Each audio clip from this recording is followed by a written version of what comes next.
そして、大津波警報が出されている地域も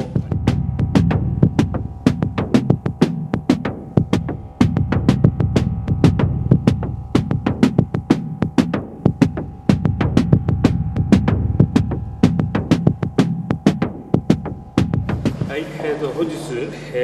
午後4時台以降、石川県能登地方において最大震度7の地震をはじめとする大きな地震が、相次いで発生をしています。そして、大津波警報が出されている地域もあります。政府としては、地震後直ちに災害対策室、これを立ち上げまして、私の方から以下3点指示を出しております。1つ目は、津波や避難に関する情報を国民の皆さんに的確に伝えるということ、2点目として、被害の状況、実態を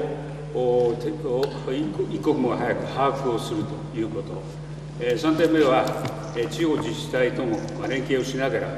人命第一で政府一体となって災害対応に当たるということ、この3点であります。まずは、住民の皆さんにおかれましては、引き続き、この強い地震の発生に十分注意していただかなければなりませんし、そして、津波の予想されている地方においては、一刻も早い避難をお願いしたい。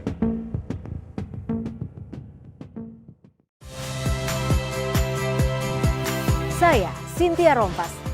Saksikan program-program Kompas TV melalui siaran digital, pay TV, dan media streaming lainnya. Kompas TV, independen, terpercaya.